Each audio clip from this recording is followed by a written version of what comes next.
Hello everyone, हाय। तो कैसे हैं आप सभी लोग। आशा करती हूँ आप सभी लोग बहुत अच्छे होंगे, अच्छे से आपकी तैयारी चल रही होगी और जीत के लिए आप आगे बढ़ रहे होंगे, है ना। हार कभी नहीं माननी, नेवर, कभी भी नहीं, ठीक है। हमेशा मुश्किलों से आगे बढ़ना है, ठीक है, और जीत की तैयारी में लगे रहना है। एक ना एक दिन जीत तो हमारी होगी ही होगी ना। चलो आओ, इसी के साथ आज के सेशन की शुरुआत करते हैं।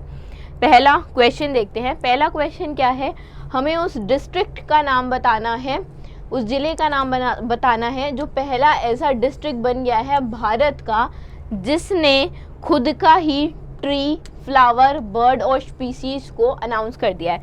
जैसे हम कहते हैं ना, भारत का राष्ट्रीय पक्षी, भारत का पेड़, ठीक है, या भारत का फूल किसे कहा जाता है, ऐसे बोलते हैं ना, ठीक है।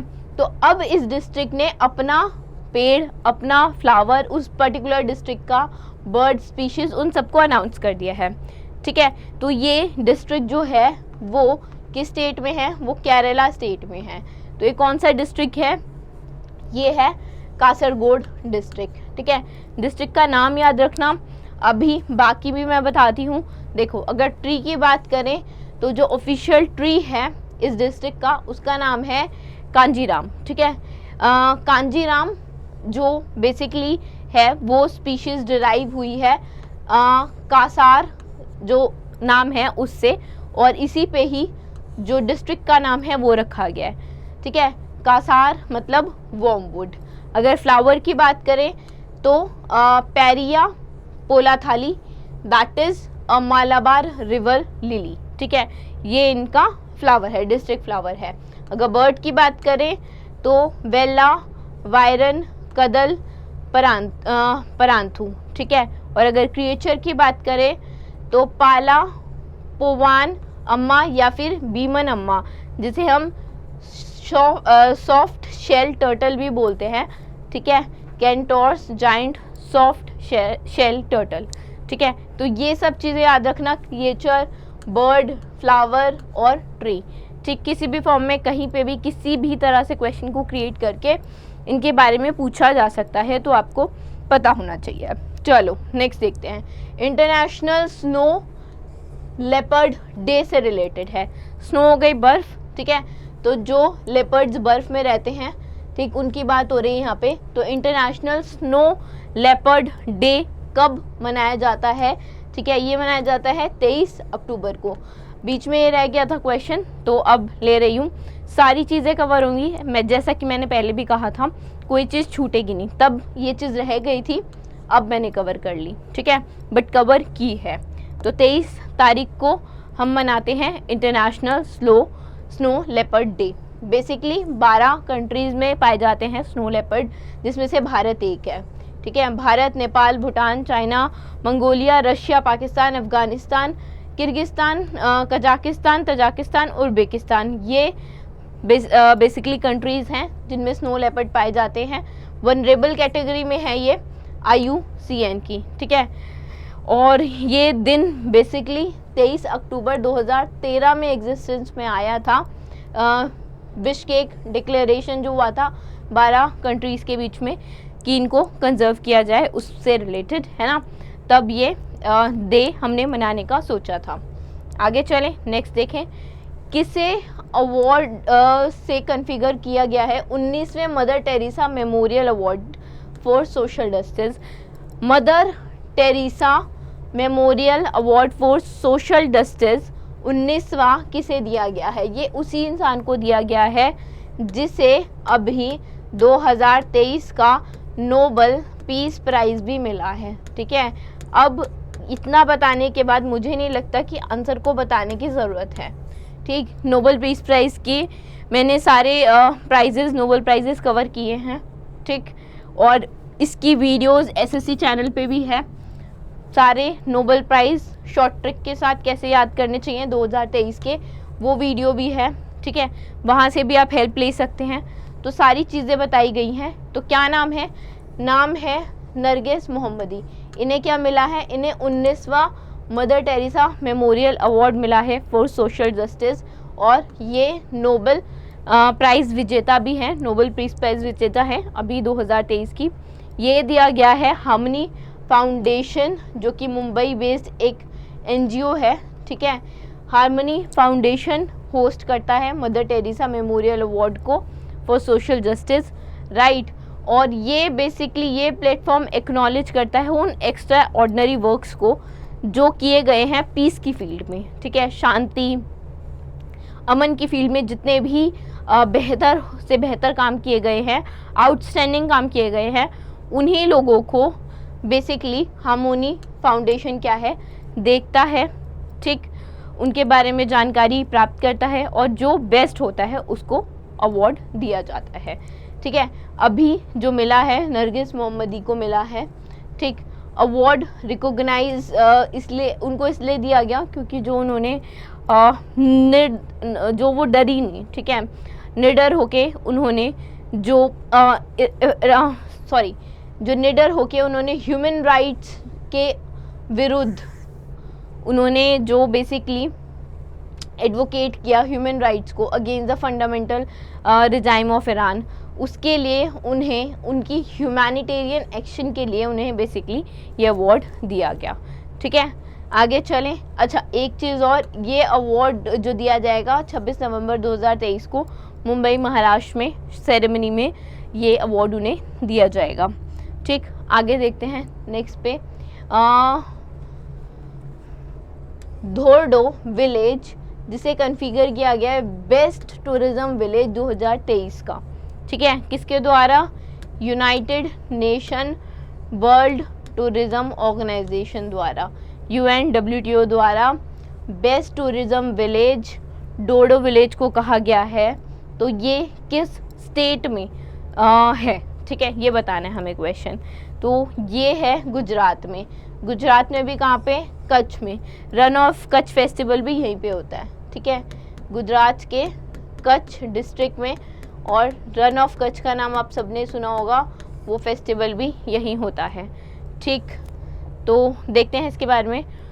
डोडो की जब हमने बात की थी तो बेस्ट टूरिज्म विलेज घोषित किया गया है ये, और ये हुआ है जो समरकंद उज़्बेकिस्तान है, वहाँ पे United Nation World Tourism Organisation ने बेसिकली ये डिक्लेयर किया है। ये अवार्ड दिया जाएगा विलेजेस को जो बहुत ही एक्सेप्शनल वर्क कर रहे हैं in terms of rural development या मेंटेनेंस ऑफ ओरिजिनल लैंडस्केप या cultural heritage, diversity, local values, food tradition, इन सब में जो बेटर से बेटर परफॉर्म कर रहे हैं, ठीक है। डोडो बेसिकली गेटवे है, जैसे मैंने आपको बताया, ग्रेट रन ऑफ कच्छ का, ठीक। एंड ये वही विलेज है जहाँ रण उत्सव मनाया जाता है 2005 में जब शुरू हुआ था। ये साल जो रण उत्सव है वो 10 नवंबर से स्टार्ट होगा और फरवरी 25 तक जाएगा 2024 तक। जो मांडला का है ना, मांडला विलेज मध्य प्रदेश का, ठीक है, वो पन्ना डिस्ट्रिक्ट में, वो सिलेक्ट हुआ है UNWTO's best tourism village upgraded programme के लिए, ठीक है। ये अपग्रेडेड प्रोग्राम की बात हो रही है, इसमें मांडला MP का सिलेक्ट हुआ है best tourism village for upgraded programme, ठीक है। अगर नॉर्मल पूछे कि बेस्ट टूरिज्म विलेज तो वो डोडो है, Gujarat, run of Kutch district में है, ठीक है। आगे देखें, हाउ मेनी प्रमोद महाजन ग्रामीण कौशल विकास केंद्र लॉन्च किए हैं, किसने, PM नरेंद्र मोदी जी ने मुंबई में। तो PM नरेंद्र मोदी जी ने मुंबई में 511 प्रमोद महाजन ग्रामीण कौशल विकास केंद्र जो हैं वो अभी हाल ही में वीडियो कॉन्फ्रेंसिंग के थ्रू इन्होंने इसको लॉन्च किया है, ठीक है। अराउंड अगर मैं बात करूं तो across 34 rural districts of rural district of Mumbai Maharashtra, ठीक है। मुंबई भी नहीं लिखो, डिस्ट्रिक्ट ऑफ महाराष्ट्र, ठीक है, क्योंकि हम डिस्ट्रिक्ट लिख रहे हैं तो Maharashtra is better to write, ठीक है। कितने 34 रूरल डिस्ट्रिक्ट्स में कितने सेंटर्स खुले हैं, कितने केंद्र खुले हैं, 511 केंद्र खोले गए हैं वीडियो कॉन्फ्रेंसिंग के माध्यम से, ठीक है। किस चीज़ के लिए? बेसिकली ये जो केंद्र हैं वो किस में हेल्प करेंगे? स्किल डेवलपमेंट ट्रेनिंग प्रोग्राम में हेल्प करेंगे अक्रॉस वेरियस सेक्टर्स, ताकि जो एम्प्लॉयमेंट अपॉर्चुनिटीज़ हैं रूरल यूथ को वो प्रोवाइड की जा सकें, है ना। हर केंद्र में 100 जो यंगस्टर हैं उनको ट्रेनिंग दी जाएगी, ठीक है। और एटलीस्ट 2 वोकेशनल कोर्सेज़ की तो ट्रेनिंग दी जाएगी। ट्रेनिंग जो है वो बेसिकली किसके अंडर दी कौन इसके कौन सी एजेंसी है? अगर मैं बात करूं, नेशनल स्किल डेवलपमेंट काउंसिल के अंदर जितनी भी इंडस्ट्री पार्टनर्स हैं या एजेंसीज़ हैं वो इन ट्रेनिंग को करवाएंगे, ठीक है। तो नेशनल स्किल डेवलपमेंट काउंसिल याद रखना, अगर पूछ ले कि किसके अंदर ये खुले हैं, ठीक है, तो नेशनल स्किल डेवलपमेंट काउंसिल के अंडर जो भी एजेंसीज़ हैं और जो भी पार्टनर्स हैं इंडस्ट्री पार्टनर्स वो ट्रेनिंग करवाएंगे, ठीक। आगे चले, देखो नेक्स्ट है कौन अपॉइंट किया गया है। Next managing director and CEO, ठीक है। एमडी और सीईओ कौन अपॉइंट किया गया है? कोटक महिंद्रा बैंक का, ठीक है। 1 जनवरी 2024 से कोटक महिंद्रा बैंक का एमडी और सीईओ कौन होगा, ठीक है।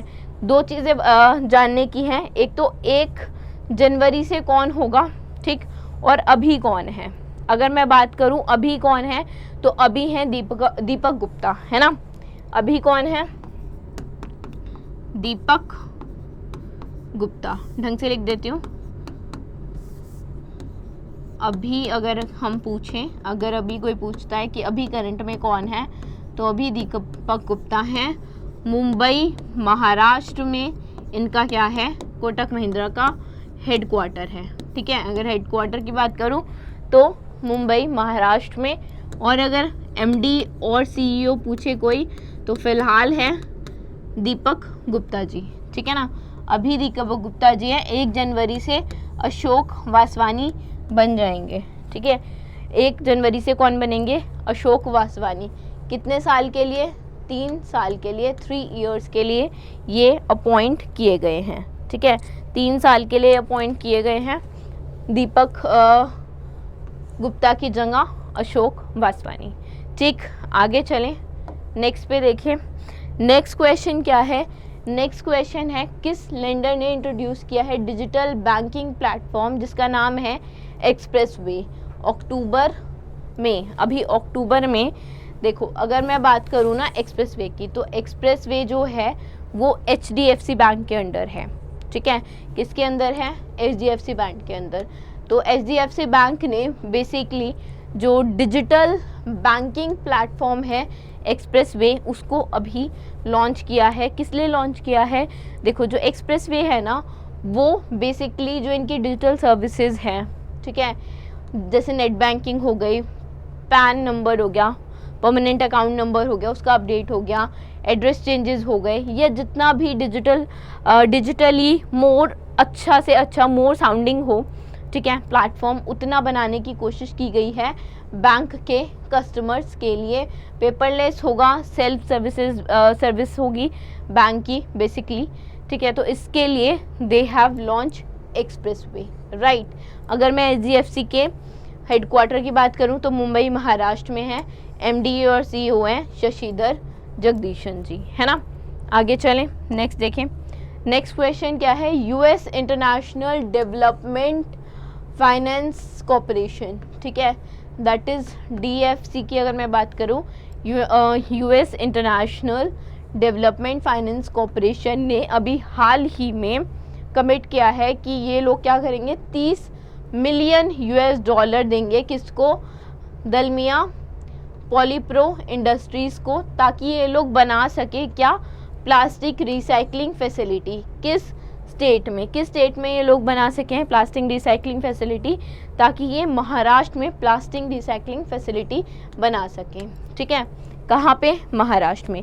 अच्छा, अगर हम DFC की बात कर ही रहे हैं तो इनका जो हेडक्वार्टर है वो कहाँ है? देखो US है तो इनका वॉशिंगटन DC USA में हेडक्वार्टर है, ठीक। और अगर मैं पूछूं कि इनके CEO कौन है, तो स्कॉट नाथन जो है इनके CEO हैं। 2 चीज़ देखते हैं, एक तो स्कॉट नाथन जो भी हमने बात की जो है CEO, ठीक है, और अगर मैं बात करूं हेडक्वार्टर की, तो हेडक्वार्टर कहाँ है? वॉशिंगटन डीसी में है।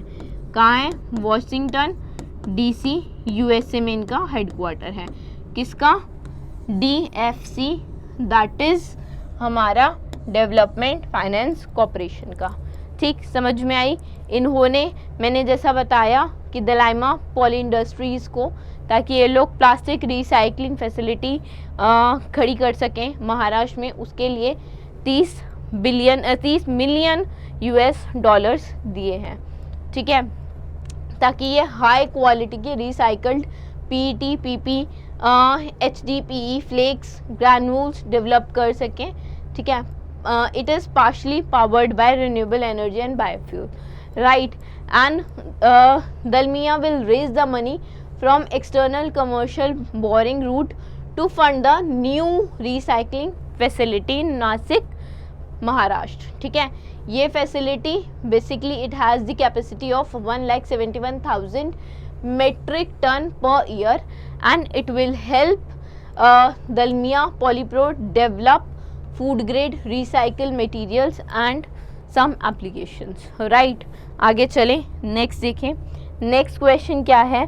नेक्स्ट क्वेश्चन है अक्टूबर में ही अभी, ठीक है, 2023 में कोटक महिंद्रा बैंक ने रिसीव किया है अप्रूवल। कहाँ से?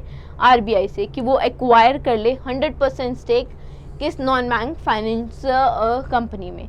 तो इन्होंने अभी एक्वायर किया है सोनाटा फाइनेंस में 100% स्टेक। ठीक है, कोटक महिंद्रा से रिलेटेड अभी दो बातें हमने पढ़ी थी।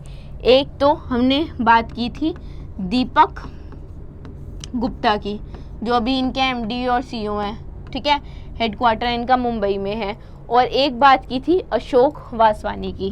ठीक है, अशोक वासवानी का नाम भी हमने देखा था। ठीक, अशोक वासवानी कब से बनेंगे इनके MD और CEO? 1 जनवरी 2024 से, है ना। तो ये बात रही कोटक महिंद्रा बैंक की।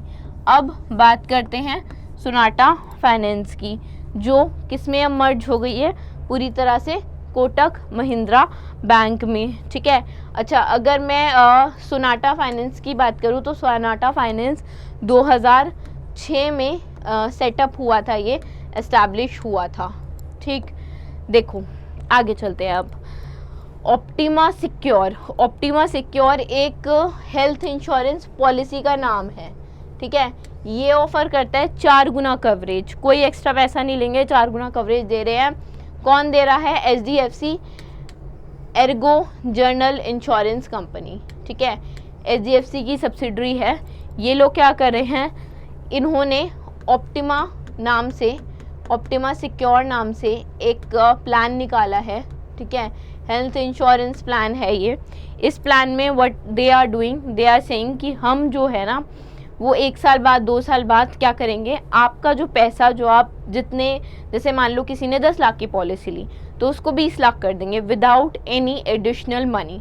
ठीक है, तो बेसिकली ये कह रहे हैं कि हम लोग 4 गुना कर देंगे क्या, कवरेज को। ठीक है, और कोई भी एक्स्ट्रा पैसा, एक्स्ट्रा कॉस्ट नहीं लेंगे उसकी। ठीक है, तो ऑप्टिमा सिक्योर याद रखना किस कंपनी से रिलेटेड है, किस कंपनी ने बेसिकली लॉन्च किया है? HDFC agro general insurance company ने।